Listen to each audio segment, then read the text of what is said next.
So, hi Nigel, thank you so much for taking the time to talk to me today. I hope you're doing good. Um, Yeah.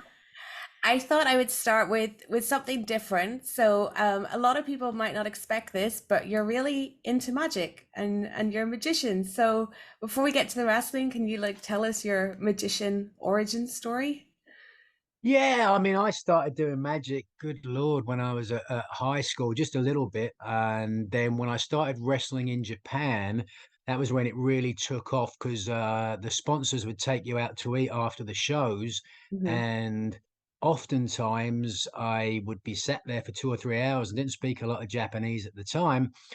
And sometimes the food that would come around, I wasn't really sure what it was. So I kind of need an excuse not to eat it as well. So took a deck of cards and taught myself a couple of tricks, and they seemed to enjoy it. And I just wanted to, show some respect as well, entertain the people that were taking me out. So it started there, and then it sort of transitioned.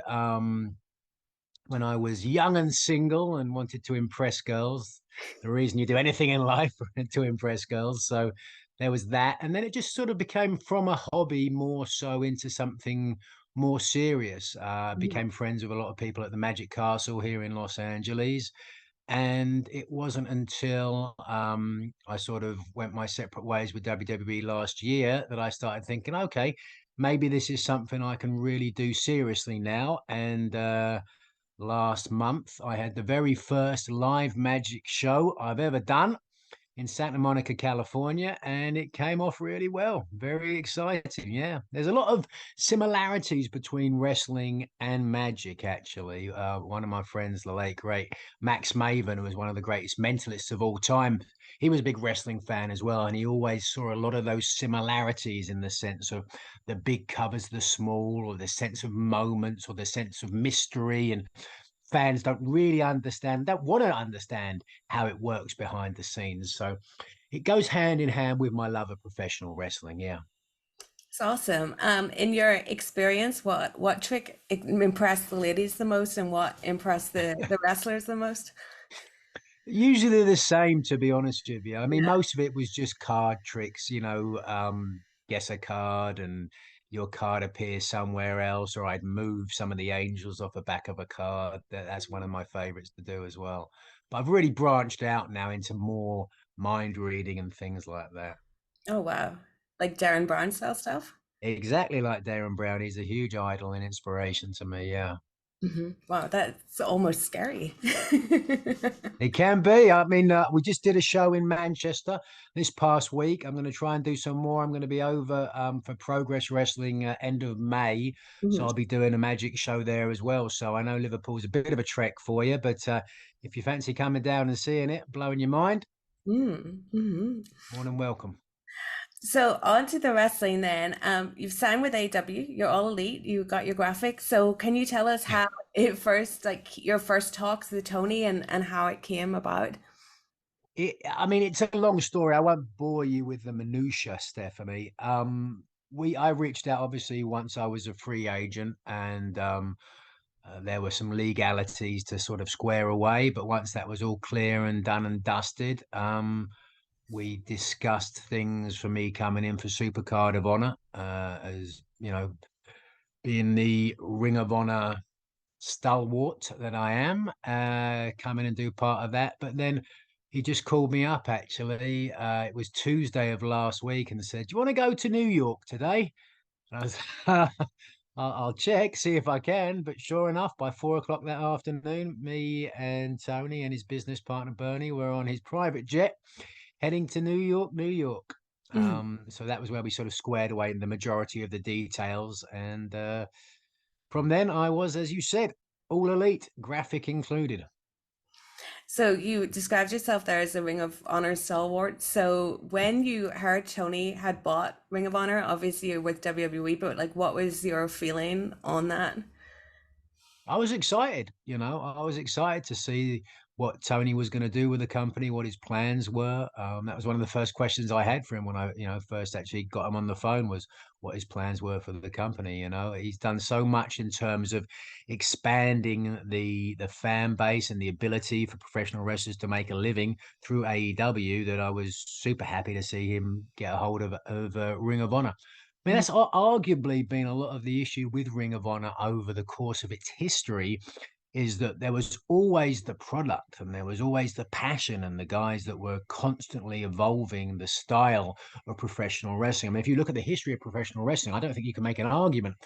You look at where a lot of the guys that came through Ring of Honor, where they are today, you look at the style of the in-ring product, and back in the early 2000s, that was really where it was developing. I mean, obviously, Ring of Honor followed on from ECW and from All Japan and other places as well. It didn't come out of thin air. But that being as it was, there was always the issue that there just wasn't the money to get it to that next stage. And thank God for Kerry Silkin, who without his support and funding, Ring of Honor just would have, died before it had become anything. Mhm. But he never had the sort of money, the Tony Khan money, to get it to that stage, and that sort of platform that hopefully we're going to be able to get it to now. Mhm. How much did you kept up with Ring of Honor and watched AEW when you were with WWE? Somewhat to some extent. I'm on the old silly Twitter box, so you see everything that's going on to a certain extent. But in this land of so much content, it's impossible to watch everything. So if something popped up, I might check it out for a second. But, working for WWE, there was so much content there that you had to consume and be on top of that. I didn't really follow everything as much. Mhm. But obviously, big stars like MJF or whoever it was that was, making waves in AEW. Very familiar with them. Yeah. So then on the night of Supercard of Honor, what was it like, firstly for you kind of being there backstage and meeting everyone? Yeah, it was very exciting in the sense of I'd thought about it for a while. Obviously, as soon as Tony came on with AEW and got them going, everybody who's in the business thinks, oh, maybe at some point I could work there. And so um, it was exciting in that respect. But at the same time, I didn't get to be backstage before the show. They kept me in one of the production trucks, so no one knew I was going to be there. So I was kind of just sat back there with my girlfriend, going over notes, getting ready for the show, etc., etc. So it was very nerve wracking in that regard. But once I walked out on stage, it was people have said to me that was you looked the most like you that we've seen you in like a decade. And there's certainly something to that. It's a different environment, and I think Ring of Honor is viewed very differently in AEW, obviously, than in WWE for various reasons. And so, yeah, I felt more like I had that cachet from being a world champion there that I had in the past. Hmm. Did you have a feeling when you finished the show that for you was like notably different from what you would have had maybe before when you finished a WWE show? Oh, potentially, but both have their pros and their cons. Certainly, I don't have a bad word to say about my time in WWE. It was 6 highly profitable, wonderful years of a ton of experiences, learning so much from so many guys that I worked there. Yeah, absolutely brilliant time. But as I said, it's a different feel and a different vibe with AEW, and certainly there's arguably possibilities in AEW that weren't necessarily there in WWE for, again, a variety of reasons. So, magic being one of them, the ability to do a lot of other things outside the pro wrestling genre. Hmm. And what was it like working with Ian and Caprice again? Yeah, it was great actually. Yeah, it was really fun. I remember when I first met Ian, it was pretty much my last few months there in Ring of Honor. Not that I knew it at the time, Mhm. but I was there just as the on-screen matchmaker, and Ian was just coming in to try and learn a little bit from Kevin Kelly and get his foot in the door, so to speak. So obviously, fast forward all that time, and he's now obviously established as the voice of Ring of Honor. But he's still the same lovable Ian Riccaboni. You know what I mean? He's still a nice guy. He's still really good at his job now. In fact, he's really moved into that position well. And Caprice is Caprice. He's wonderful as well. Very entertaining. He's got his own style, his own place, and I really felt like we sort of gelled well. The good thing about having a good commentary booth, I believe, is having that conflict between personalities and viewpoints and voices as well. We all sound different, so I think that was good. Yeah. So you mentioned there like that there's maybe more opportunities. What do you kind of see as your role in AW Ring of Honor as a whole going forward? or what other Yeah, kind it's open to discussion, certainly. When I talked to Tony, he had ideas in terms of which company, obviously heavily Ring of Honor, but he didn't rule out me doing some stuff with AEW as well. I talked to Sanjay Dutt, before I started working here, and he said the great thing about AEW is that you can really do what you feel like doing. If you want to help out more behind the scenes in terms of being an agent, then that's a possibility as well. I feel like for whatever reason, WWE, you have your own little compartment, your own department of where you work in that company, and that certainly works for them. In AEW, it seems to be a little bit looser in terms of where you can give your opinion and help out. It's more of a fluid, synergistic environment, I think. Mhm. So you mentioned there being on Tony's private jet and going to New York and stuff. So you were there helping him announce All In at Wembley. It's obviously huge and really unexpected that it was Wembley. So when did Mm. you find out that it was a Wembley show, and what was your reaction to it?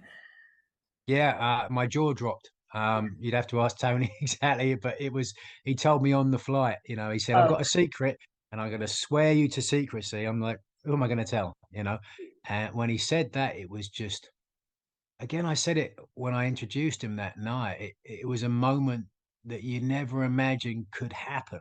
yeah. And I've had a few of them in my life, some good, some bad as well. But the idea that, 31 years pretty much to the day that I sort of first decided I was going to be a professional wrestler, Mhm. to go back to that same venue, sort of full circle. It's Yeah. incredible. I released a documentary after I retired 2012, and there was a lot of angst in it, a lot of questioning about my career. Did I achieve what I really wanted to? Was I a success or was I a failure? And oftentimes that sense of failure came from seeing a lot of my peers getting to the very top of the industry, whether it was Bryan Danielson, Kevin Owens. So many of those guys have really gone on to such great things that when you compare yourself to them, sometimes it's difficult. And Mhm. so the notion that you could be part of a show at Wembley Stadium, it almost feels as though it could sort of fill in those cracks in your soul. Mhm. Did you always sense like how big an appetite UK fans have, for a big UK show? Like when you were working in WWE, would people mention that to you? And like they've done big shows here and they just did the Clash of the Castle, but this is like Mm. Tony's really going as all out as as possible. Yeah, all out. I mean, swinging for the fences, Yeah. absolutely, and good for him. That's the thing about Tony. He's not willing. He's not afraid to take any risks. And I think that pays off. As they say, fortune favors the bold, and it's certainly a bold move to strike out there with Wembley Stadium. But I think that'll do well. I'm very excited. I know that Tony has a lot of faith in the UK fan base. To your point, I Mhm. remember when I was a fan, and at the time, they had, I think it was just some house shows that were following a UK tour over there.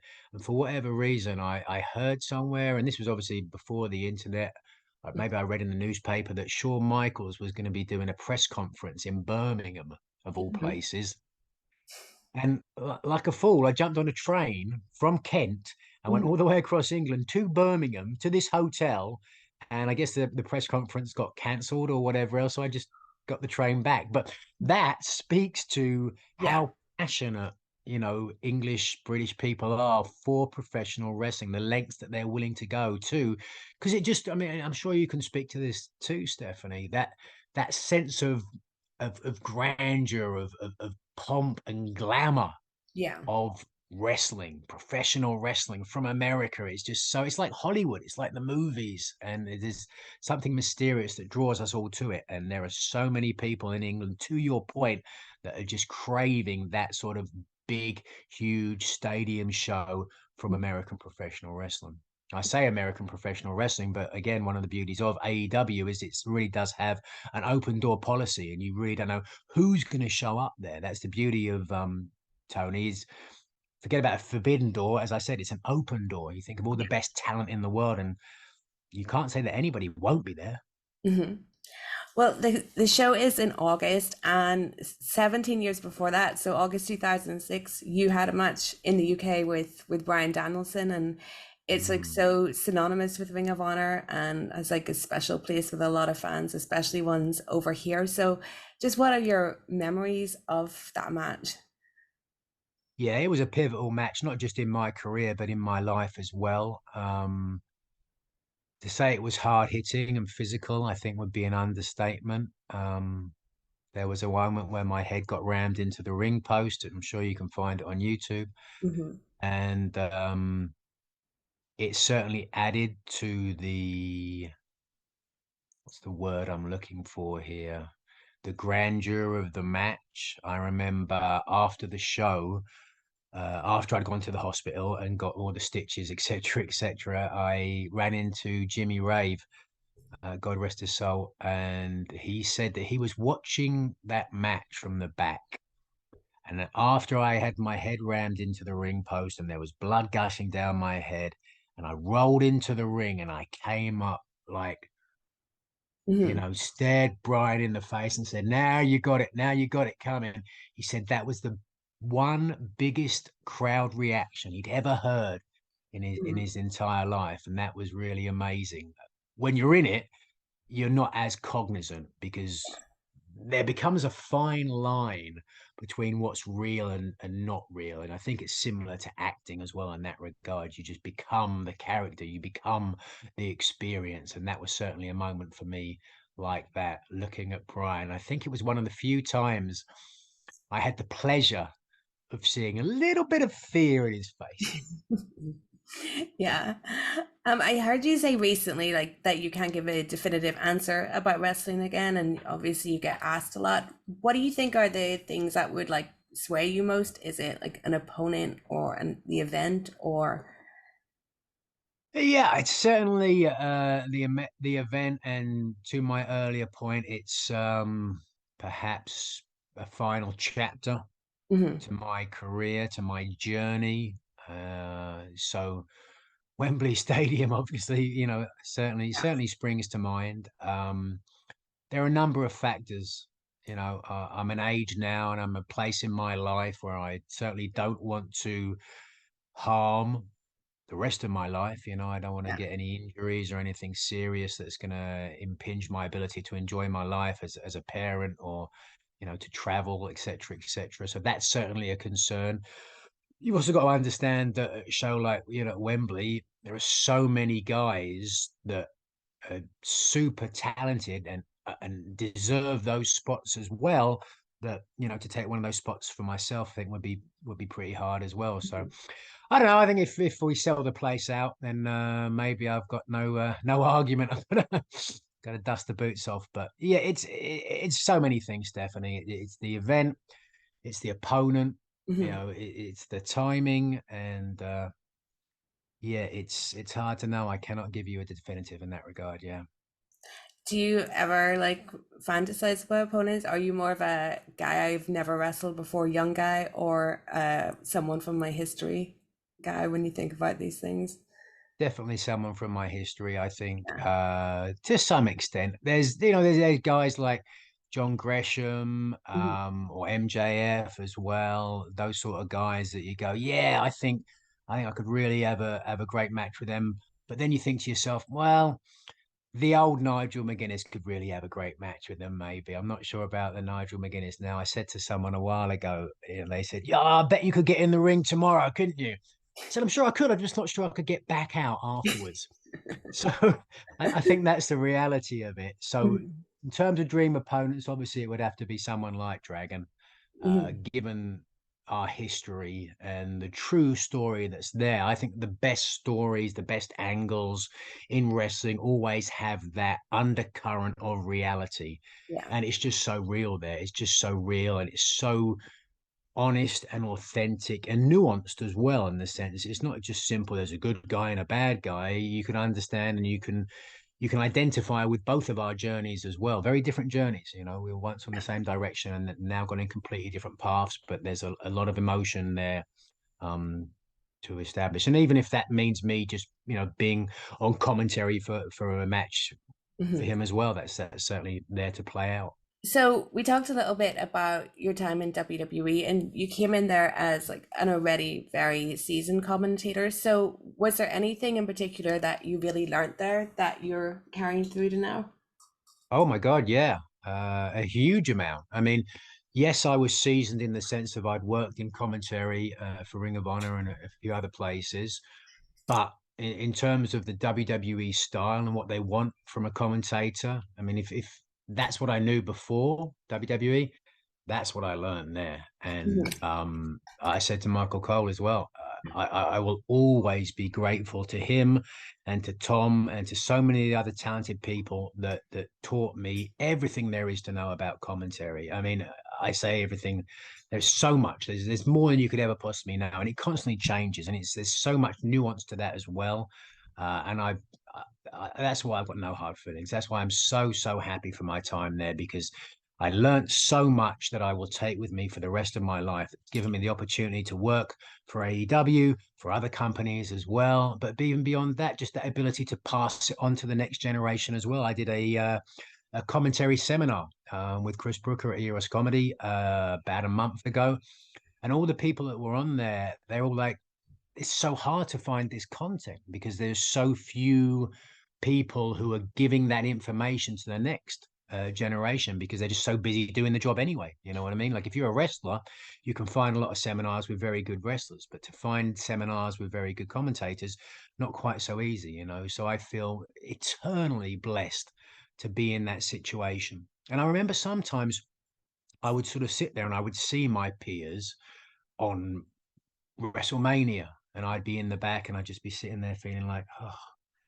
But then you think, nah, because everything else that I've learned that I wouldn't have learned if I'd have carried on being a wrestler, that ability to be a commentator, to learn that aspect of the industry. I can really truly say I've worked in every aspect of this industry and I can pick and choose little bits to add to everything. So along the way, it's been a real blessing, Steph. Yeah. Mhm. When you were in WWE, you worked in the UK brand. What do you think they did right with NXT UK? And if anything, was there anything you thought they did not so right?